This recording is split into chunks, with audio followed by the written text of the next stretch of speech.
Evde radyoya denge gele. Kırkırın terörizme tevramazına. Dünya civar rasbıka ki hem sedisat şerri insaniyet edin, düşmeni ime sedisat şerri dışı insaniyet edin.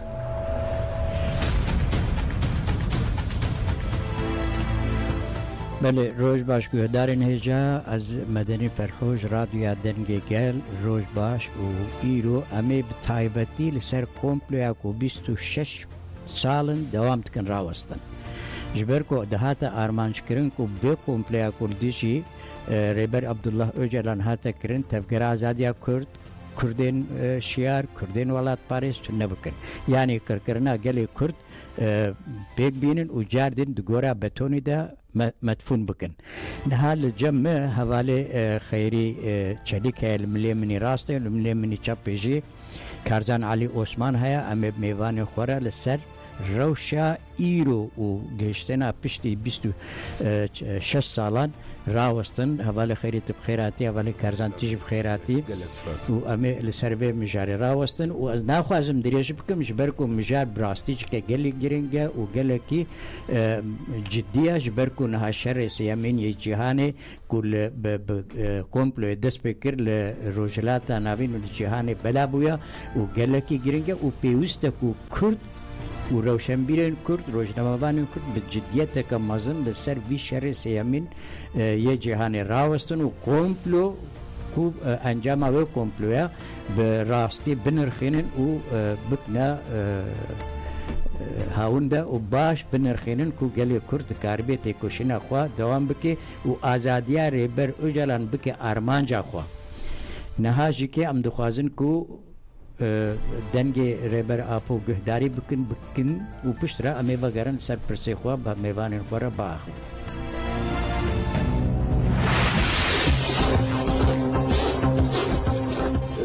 Suriye, Bakanlığı'na kamazın ki Pazar kilo dinamik ve Clara Sarıcı Malakir, Lüferi ve Male Bakanlığı Zekanı'nın bazı tutarlıklar bazılarında Türkiye tamamen teslima Amerika İsrail'in bedeli ve gotun şereketek aklına öteden şurada hazır. Bu akıl hamdisi önce Türkiye teslima bakımına Fata Türkiye İsrail'e Amerika sevdiği bir şekliyor. Zaten şunu Kudüs'ten hazırlık kirim Dolayısıyla destek almaha suyu Ama gençleri destekle hakkı dışarı halbuki mesullar eşya tahmin kerim eğer affedersen Suriye zaten Madine her iki dereye mesela İstanbul'a Rusya Zübeyir'e Rusya zaman hocaka bazı çekiyor ve hatta mektub insanlara Arabisti mektuba Kırım'tan İnsanı lazıma neye Rusya Türkiye'de karşı Onlara Rusya tekniğine kararlılar tabi faşist faşizmle ancak faşizm ilişkiliğinde بله گهدارن هجا ما گهداریا دنگه بکنایی بیجی ما گهداریا دنگه ریبر عبدالله اوجران کرکو ایرو لی امریالی دی چالا رشتا هاتی گوتنا چالا رش هر چقاسیج آلی نویسکارن کرد و اوج آلی امریکا و دیب کارنش خود چال رشا اوجران جی گوتو بو از چاله دما یعنی چالش خور رشا و دی جی روژا کو دیروک آوا بوی حتی ایرو بجه کرنا لیدرین گلان به یوسف پیغمبر دست پید که کو آویت نچاله او تورهلدانه که گشتیه ویجا ام بین سر مجاره خواب دیتنین میوانین خواب بگیرن حواله خیری ام بته دست پی بکن پشتی 24 سالان ام دکی جان قناغی دنه کرد دکی جان قناغی دنه اره 26 سال 25 سال فرق نه کی سال ام کیجا قناغ دنه یا راست اگر ام قناغ بیجنه ام قناغ چاره سریا پرسا کرد دنه کو ایدی هم لجیهانی هم جل روجلات ناوین نبه نابه یعنی هم جبو هزین کابیتالیست ام بجن نبه نابه و هم جی هزین سردت کوی روشاری جیهانی دانه دست بکرین جی دی نبه نابه دروشه که وهاده جبر کو کرد ایدی لروجلات ناوین روله که پر گرینگ د چاره سریا هرمی داجی و پر ساکرد جی دریزن دروشه که وهاده یعنی نها روجلات ناوین هلبت ایرشین داوی اسرائیل لدجی حزب الله هم لدجی حماس هم لدجی فلسطینی و هم وقت ایرشین لدجی سوری و عراق جی نها شرعی کمین ای جهانی بری گفت بحثا شرعی کمین جهانی بکت بحثا شرع اسرائیل فلسطین پیوان هنگی گرید یعنی تشتکی دی بیش مستند باش یعنی شرع کو 26 سالن 40 سالن کردستان دوام که نه شرکی کو مروف دویره و شاکو ایرو دولتان اسرائیل دایا دست بکرون ایرانی و او نه هات نه هم برونه دوی چرچوه بله دوی چرچوه ده البته دوی چرچوه ده لی نها بریا کو ریبرا پوره گرتن دیزاین اکید خواستن وی بکن یعنی وی لافریقا روجلات هنوین بطایبتی جی دناف دولت مسلمان ده وی دیزاین اکید چی بکن نه پیشک جبو وی جی د سال 2000 دان بیجن حکومت AKP هارین سرکار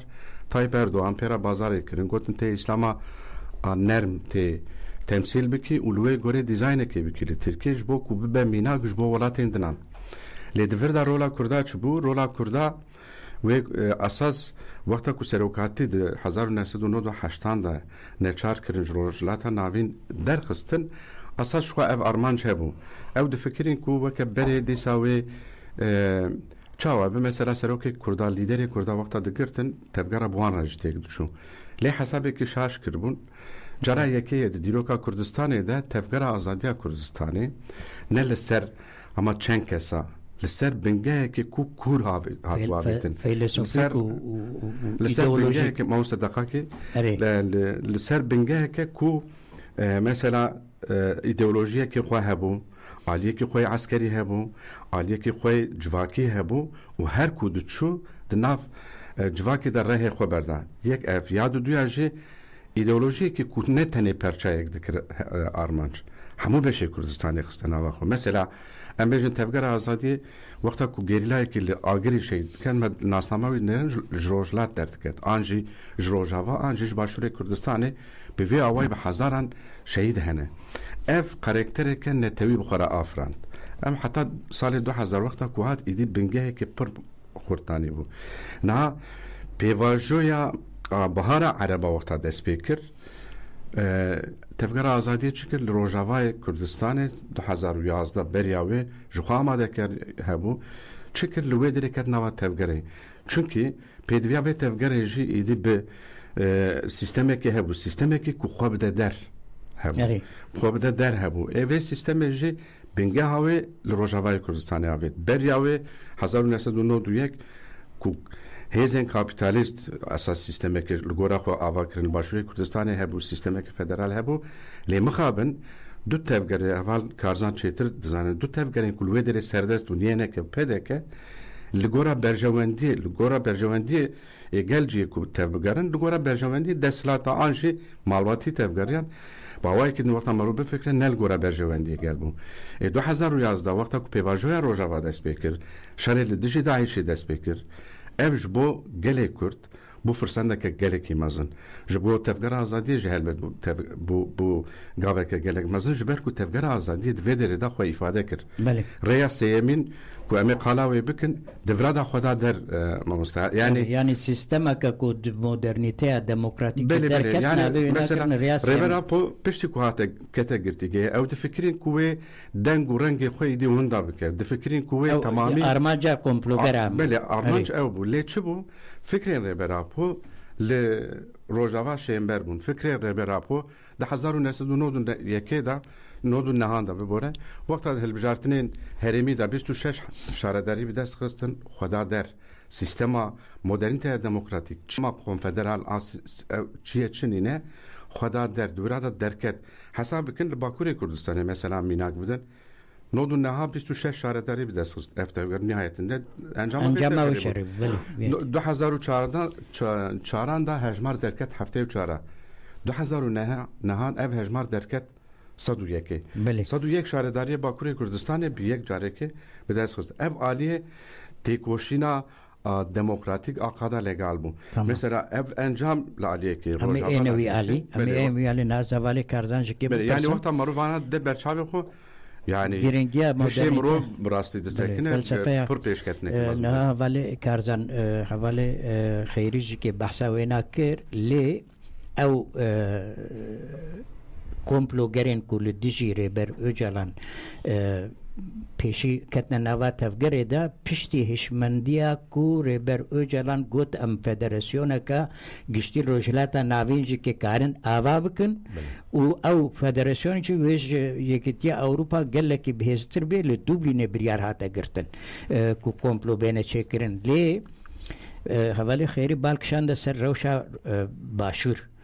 پدک و یانه که حتی ویروژه که همبری که هیزه که وانا هبو و او که وانا ریخ عسکری جه هبو لی اف روشه که که دکاره بن پیشنگیه گلین کرد شهر پارچین بکن نکر و پیک جی نانین لی ای روژه که هم دی بینیم پشتی که 26 ساله گلی کردگاه کناخه که چارنوسه خو بخی دسته خو و بسایا مدرنیته دموکراتیک لباشور کردستان فدراسیون لعراق فدراسیون جی چه بو نه چما دولتا ترک به پدکه به هیزه کو ناو کردی لسرا دکارن پارچه باشور کردستان کو فدراسیون داگر بکه و دخوازه به آرماجا میثاق ملی تبلی خاکا خو بکه بله مامۆستا ez dixwazim destpêkî bi tiştekî dest pê bikim tiştekî pir giring hebû do Massimo D'Alema bi cara yekemîn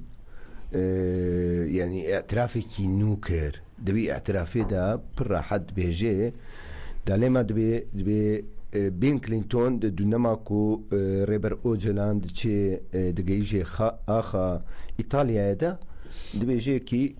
Bill Clinton ji min re got مجبورن Öcalan radestî tirka bikin. Ev etiraf tê wateye ku sîstemî desaladariye li cîhanê kesên ku xwedî ideolojî xwedî mentalîteyekî nû ku bûyî mirovayetî çareseriyekî bêne bûyî rojhilata navîn çareseriyekî bêne naxwazin di ortê de derkeve. Ji ber wê jî komploya ku ser rêber Apo hat çêkirin di wir de evî xwe dibîne. Em dinêrên dûnema ku Tirka hêrşî yani hêrşekî kirin ser Sûriyayê û Sûriya naçar kirin rêber Apo ji welatê xwe bavêjin derve îro jî bi aynî rengî ji salên notî ve dewleta Tirk hewldanî wî li hemberî Başûrî Kurdistan bi aynî rengî ye. Li Başûrî Kurdistanê de yani Erman Cavad tek birine statuya başûr kesinlikle Erman Cava ebe yani dibê ya Erdoğan başkira dibêje her egî konekî Kurda li Efrîqayê jî bi navê Kurda werê danîn ez li hember wî disekinim ez rê nadim konekî çê bibêj boî Kurda. Ev statuya ku li Herêma Başûrî Kurdistanê heye evel xêrî jî behs kir. Ev statu bi destî Kurd bi xwe nehatî ava kirin. Bi destî سیستما کاپیتالیست هاتی آوا کردن. اف سیستم بخو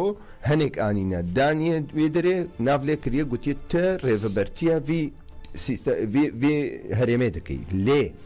اف کس لگور داخوازیا واد مشه نه لگور داخوازیا گلی کرد. لباشوری کردستان gerek di salana otuye ku şunda leciye ku neha sadî pêncî û yekî axa xwe winda kiriye gerek neha axê xwe zêdetir kiriba gerek bi Rojavayê Kurdistanê re biba yek gerek ji bo Bakurê Kurdistan biba destekekî pir mezin gerek ji bo Rojhilatê Kurdistanê biba hêzekî pir yani ev ne lawaziya rêveberên partiyên Kurdî li Başûra belê hetmen mamosta weke min got yani evane ji ber ku hatine danîn bûkekî ne yani weke bûkekî hanîne danîne gotiye te rêvebertiya vî herêmê bike ama kengê me xwast çawa me xwast bi wî rengî rêvebertiye dike ne li gor daxwazî gel ne li gor daxwazî gelî Kurd ne li gor daxwazî gelên herêmê یعنی نها ستاتویەک و هەیە دە ئۆرتێدا ئەم دنێرین ساڵانەوە تو یەک و شوندا هەیە ڕۆژاک و ئیرۆ ئەم تێدانە لە هەرێمە باشووری کوردستانێ دەسەڵاتداری نە لە خزمەتە گەلدا هاتیە مەشاندن لە هەمبەر گەلی باشووری کوردستانی هاتیە مەشاندن لاوازیەک و ئیرۆ لە باشووری کوردستانێدا هەیە هەمیش دەسەڵاتداریەتێ ژ دەسەڵاتداریە قەدەپە ماڵباتی ji بۆی ماڵباتێ فکراندن ji بۆی ماڵباتێ ڕێڤەبەرتیەکی دانینە پێشخۆ یعنی تشتێک و بنگەهێکی ئایدۆلۆژیک و ناووادا هەبێ تبێژی ئەف ji بۆ گەلێکی دموکرات ئاواکردنا گەلێکی دموکرات ئاواکردنا گەلێکی و 100 ساڵیە دبن دەستادایە پشتی 100 ساڵی لۆزان و وڵاتێکی هاتیە پارڤەکردن ئەس وەرم ئەف وڵات ساتە پارچەکردن بلۆزانێ تورکیا لەسەر ناوی ئیتحاد تەرەکیاتە تاپۆکردن لێخوازم گون بخوا بەشداری ئەوێ بکەن هەورە نێقاشێ بکەن یانی مداخەلە بکەن باشە گەلێک و 1992 دە گەلێ باشووری کوردستانی راپەرێنێکدا دەست پێکردن شیارە 8 ساڵی شەرتکەی یعنی نەک هەوی قۆناغی کورد دژی پارتێن و کەتنە ڕێزەکە نە ji bo azadiya başûrê Kurdistan nel xêra Kurdistanê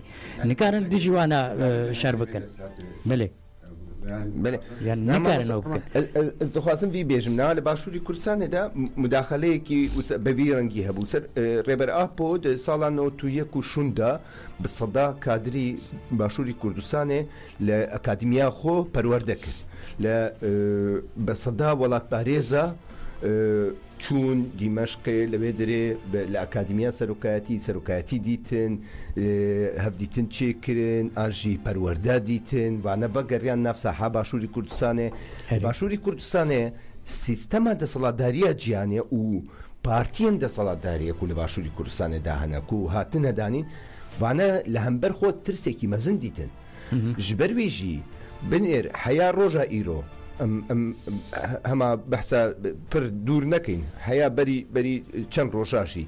کەسێک و لە باشووری کوردستان هەیانەها تێن تیرۆرکردن بەدەستی ئیخانەتی و ئیخانەت لە هەم بەرواک تێکردن و زانیاری ژە عالیە پاراستنا قەدە پێوە تێداین ژبۆی دەوڵەتە تورک ئەو کەسێک و پێشەنگایەتی دەکەن لە باشووری کوردستانê دەخوازن گوهارتنێکی بدەن چێکردن ئەو کەسێک و بەرێ ئەکادیمیا ڕێبەرایەتیەدا دەربازبوونە لە باشووری کوردستانê و دەخوازن داوێکی ببژن یەک ژواژی شەید دیار غەریب ئەڤڵ هەڵمەت مثلا وانە پێشەنگین باشوور بوو پێشەنگن لێ گەل بخوا ئەس باوەرم هەنێکی تابی نەتەنێش بۆ ئیرۆ ئەگەر مرۆڤەیە قیاس بکە مامۆستەنەها لە تورکیەژێ لە دیرۆکە تورکیەدا خزانیەکی کورد و نایە دیتن چێبیە مەسەلا بەهابوونێکی و نایە دیتن نجار نتەنێت ئالیا برد ئالیە جڤاکی دەد ئالیە سیاسی دەد ئالیە حقوقی دە حمە دەرکەتی حولی وەقتا ئەنجامێ دەمەڕوو لێ بنێرە سەدەم وەکە سەدەم ئەف دەسەڵات کوردان نیشان دەدن نەیە باکووری کوردستانی تورکیە مەسەلا حکومەت دەبێت ئەم شار دەکەن وڵاتێکی کورد شەر دەبێت نۆرمالە بیە لێ باشووری کوردستانی ڕەوشێکی وەساتە نەبوو civak bêhêvî hate hiştin na civakek û îdeolojiyekê xwe tu nebe yani ez dixwazim yê li ser ya karzanê zêde bikim civakekê ku li ser bingehekê îdeolojîk li ser ku ev îdeolojî bi xwe re sîstemekê tîne neyê afirandin helbet encam wê ev be na li başûrê Kurdistanê li gora min tevgera azadiyê serokatî hinek jî got win xwe pêş bixin çünkü ئەو دەرفەجی نینە و هەموو بارێ هەموو ئیدئۆلۆژی هاتە ئافراندن گوت بەێ بەێ گۆ ئەوە لێ کەسی گۆداری نەکرد چونکە سیستەمش دەرەوە بە هات بۆ ئاواکردن ئەرێ قەدەپەیەنەکە شارکردن ساڵان شارکردن لێ شەرێت دەسڵاتە وڵاتی خۆکردن ژالیەکەوە بوون ئالیگرێ باغدای ئالیەدن بوون ئالیگرێن تەهرانێ بەرێ خۆدانە هەب دوو کوشت باشە ببەرە گوتنێکی لێزێدە مەسەلا سیستەما فێدەراتیڤ هات ئاواکردن سیستەما فێدەراتیڤ ژمە پڕ دوور نیم بوو ji tevgera azadî pir dûr nîm bû ev sîstem eger li ser bingehekê îdeolojiyekî xwe hebûna û li ser wê bi hata damezrandin îro berkî meqala gelek tişek dinam bikin lêjber ku ev sîstem li ser wê nehate avakirin û li ser berjewendiyê malbatî hate avakirin du malbat derketine pêş yek bi Tirkiye têkiliyê xwe xurt kir yek bi Îranê re têkiliyê xwe xurt kir dîsa rewşa berê de ama di vê noqtayê de wexta dirênê civak bêhêvî ye başa ew hêvî hate şikazî hevalê karsa niha 26 تا 27 سال دەرباس بوون سەر هرما باشوری کردستان نفشکی نو درکت حول او نفشکل دروا پرورده دیتنا ونورست خلاص کرنا سی 4 زمانه زانن چما ایدئولوژی که شو حواله خیری بحثا ایدئولوژی کساد است در کبی کسی که ایدئولوژی که کودکار به لگوری برجواندین گلن باشور کردستان و تباهی گلن عراق به در نخست او کسین کو زانن یا خلاص کنن سی 4 زمانه زانن جوا کسین باب خو پاش بروتر حرکت کن. بله مامسا تشتکی لباشور کردستان مخابن راستی کی می بوی رنگی هیا سیستم کو پرورده کرنا کسا لعراق دونما بریا سر هلدانا نوتویت سیستم پرورده سیستمی کی پر بلندتر بوج سیستم پرورده کو نها هیا نها لباشوری کردستان دا یونیورسیته کو هنن زانینگاه کو هنن خوندنگاه کو هنن همی لگور سیستمی دسالتداری یا قد پوینه که کو بخو خواستن لگور دلی خو سیستمی آوا کرنه او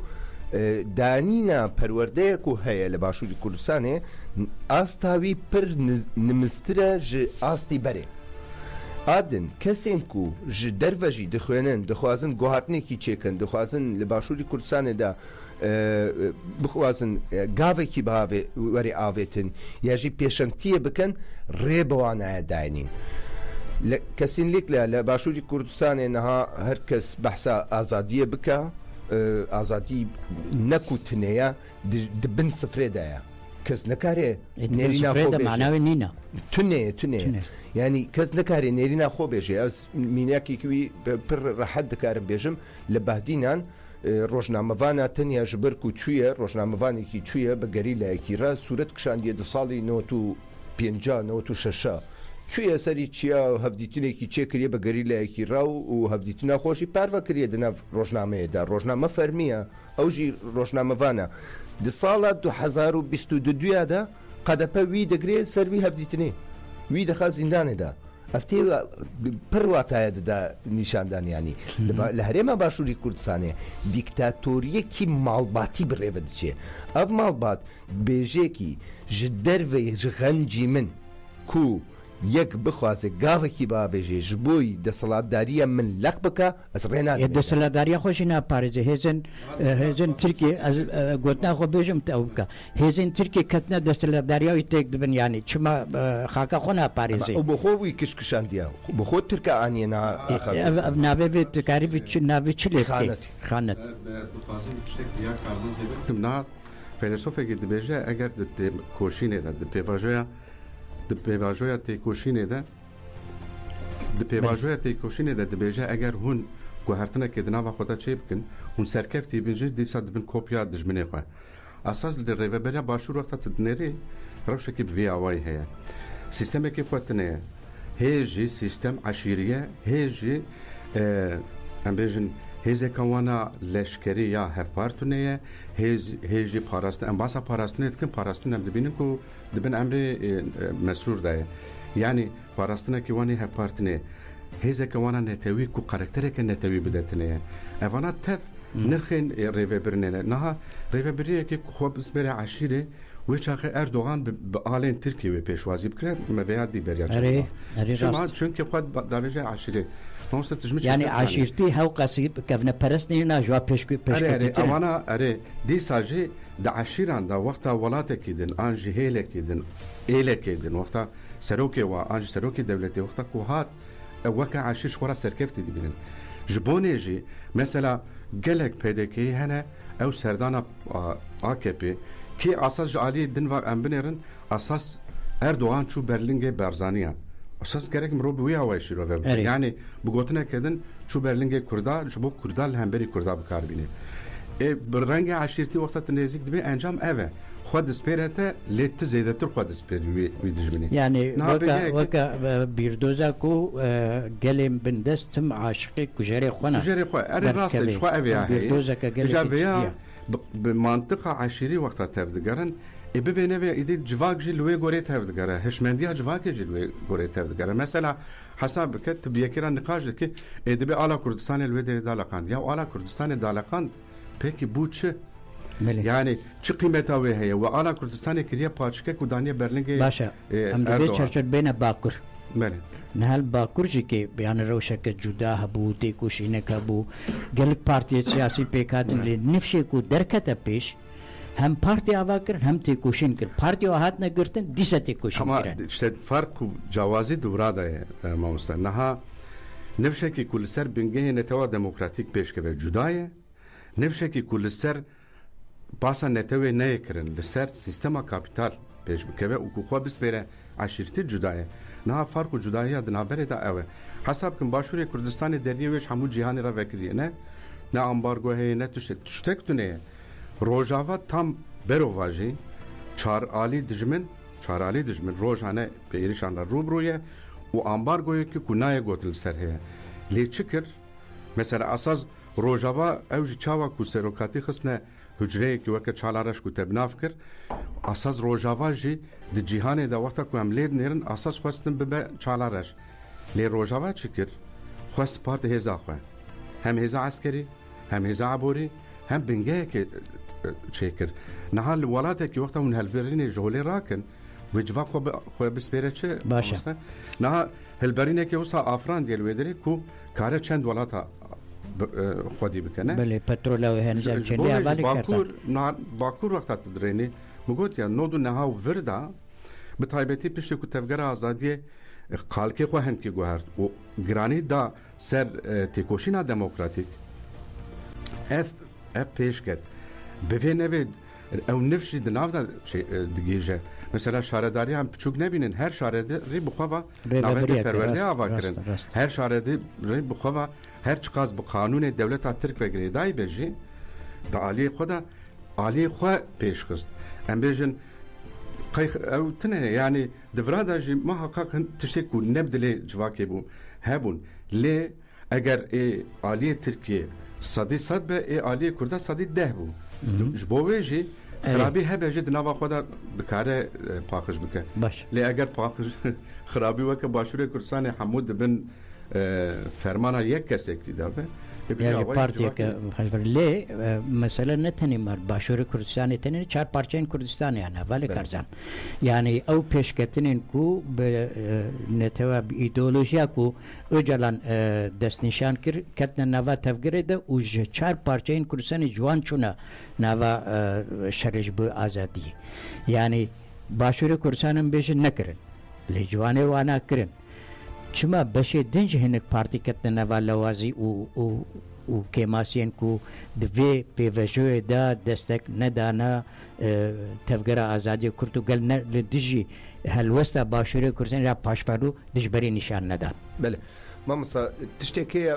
ما قلت يا سيستما د صلاداريه جهاني د نافچه دا يعني براستي جي راست دستيوا د ناف بارتيين كردا دا هبويا روجا دا حياة روجا إيرو آن هاجي بين تشتكي مخابن براستيجي مخابن دميجيا حمي كردكي نها بجيبويا لباشوري كردستان داجي كزنا بيجي ينك بسري خويا تبيجي ينك إيرانا كزنا بيجي قدب باش از بحساب بشي ديتك مثلا روجا آفا هيا روجلات هيا باكر هيا ورنگز بیجم دو سال 2012 دا پشتی کو شورشی روجاوای کردستان آواد به نه همی هولدان او بو کو به باشوری کردستان را بکاربن گاوه کی باوجن وک هفرا جبوی کردا جبوی چارنویسا گلی کرد بکاربن ببن هیز جهف دورا قد بچکر سینوری کی آوا کر رابو خندقا لیخست رابو رین دا هاتن چوندنه جگل راگو برافن ورن من قمپاج ورا فکریا گل روجاوای کردستان حمی کشکشان جبوی ناوا قمپا حیا ناجی هن گل دناف قمپی یا قد پیدامانه و لویدری واتنیا خوارنکی دداوا و ددا شغلان دد مثلا اورنک کو يعني مرقصي بهيفي بهيفيك مازن هوا كريا ندوي او هيفي بيش كاندن او د تفکر ازادیه دا افتش هاتیش کناندن بهیویتی هاتیش کناندن جبرکو اوابونه کی اواکریا ل روجاوای کردستان سیستم کنها اوابو یبراستی دهندری چند سالین پشتی شر داعش دا حیانها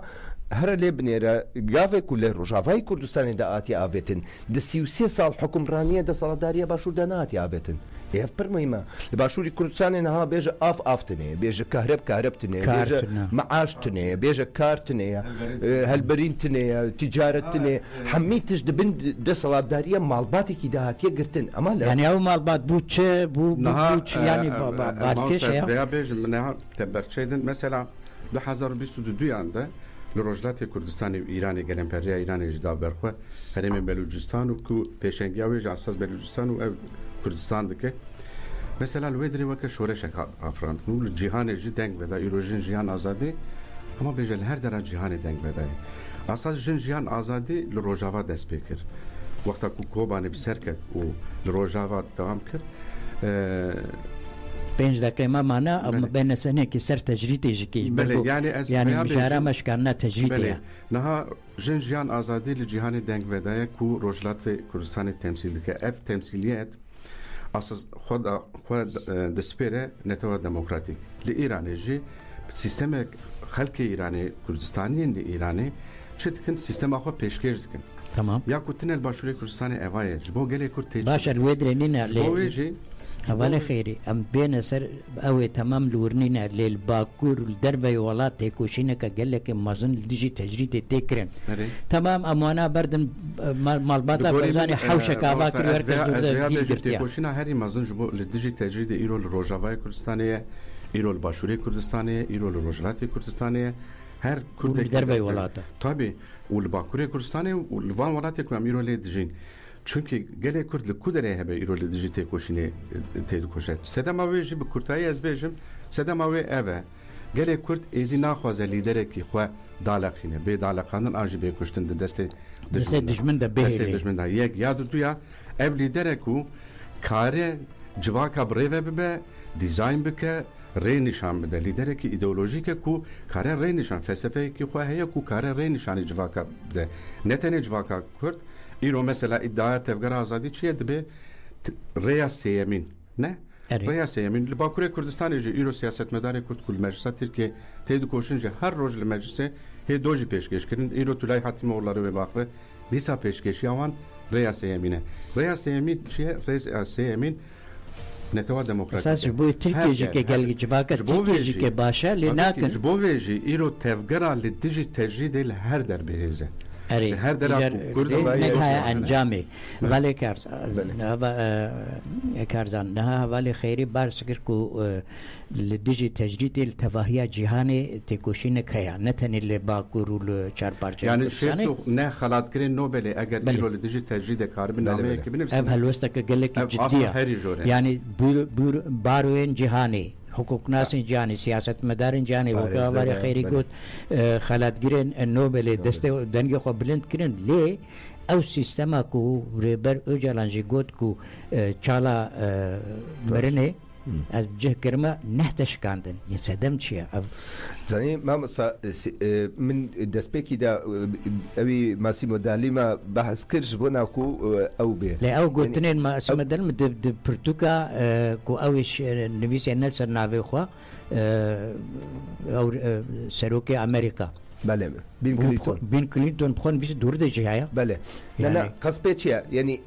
پر مهمه افتیواتای کو سیستما جانی ناخوازه کسی کو بیردوزیاوی جبوی چارەسەری پرێسکرێکە دە ڕۆژهەڵاتە ناوین و گەلی کورد بە تایبەتژی هەبێ ڕێنادایەدا نا ڕێبەرایەتیژی دبێژێ حرەکەت ئازادیژی دبێژێت کی ئەو تەجریدا کو لەسەر ڕێبەرایەتی تێمەشاندن دەوامکردنا پلانگێریە دەوامکردنا ئەو گاڤک و نەهی جوتمەهێدا دەست پێ کرد ئەو لە هەمبەر جیهان لە جیهانی حقوق هەیە حقوقێکی گردونەیە پەیمانی مافی من و با هێزین کوت بەحساوێت کە هەمووکە ئەف قانونجی و ئەف پەیمانجی ئیمزاکردن یعنی دەمێکی قانونی خۆ بن پێتکن پەیمانی مافی مرۆڤان بنووتکن یانی مامەسا CPT نەها کاریوی ئەوە کو هەرێ ناوە زیندانە دا نوسا اینها سال 2021 و چوی امرالی حیان روژا ایرو راپوری خو اشکرانا که افتواتای کو سی پی تی بو خو بشه که جوی تجدید يعني جوي مستر كونسي اوروبا جيفينا داوي جيفينا خدا صالح مهلة دولتات بري بريارة خود رخصتية جرك تركيا بفهم بريارة بيك بيني أما هذا مولد ده افتواتها دوام كرنا تجديدي يعني معروف بنيرة أساس إيكو فان كونسي أوا كرنا إيكو كوميتا أوا كرنا إيكو سبيتي أوا كرنا إيكو نتوين يكبوي أوا كرنا أوانات تب أف دولة بقوانين نتوى دولة يعني نتوين ديمقراطية نتوى دولة يعني نتوى الدولة حتى كهرباء برجماندية يعني ما بس تاتا وبرسريك جهان تمام نتوى دولة ديا كسينك ده إيجاد دفرادة جي كرتش دك مثلا سروكاتي الرئاسة يمين وقتك بيشنيار دك دبيجكو نتوى الدولة نلغوري برجماندية قلانة نلغوري برجماندية ريبه بريانة تنه چينا سردست اساس دكره ولوي غوري ترد ليه لبوه الترناتيف اكيد اشارة الدينما والي خيري بيجي برنامج تمام نهاد الترناتيف جي چيه نتوى ديمقراطيكه الترناتيف اساس تشتا كل روجاوا ايرو بيكتي اساس لفراجي امان تشتا كومينال سيستمه ايرو البلجيكا شارداري كومون نه بناوي كومون تبناف كرن تعيين السيستم عواد كل يجبر الألمانيا فدراسيونية الأمريكا فدراسيونية يعني مثلا جبوه يجي ناخذن كوب إيديولوجيا كدسبيك كترجو خو بسبير سوسياليزم ناخذ في ام گانا گودارنش ام گانا داویا برنامه خلزی گوتنه که بیجم ناخو حوالی خیری دوی گلی کرد لهندرو دروا تکوشینا خو خورد بکن بگالری بکن حوالی کارزن رو باشوری کردستان جی يعني بالا برزانی نخو دانا يعني حساب بيبرسين يعني مثلا ريخستنيا جلا وخرطكرنا تيكوشنا لبكشتيا وبيوستكو هم تجريد بيش كاندن وهم جكيت بيس صالة ده أجران بي آزاد كرن وأفباري هركسيا ما تخص قول سر مديا كرجك هنا كراوست من هردو روشنا مبانين بصارانا كون كاردكين متخص از رولا مديا كرد بهم جاردش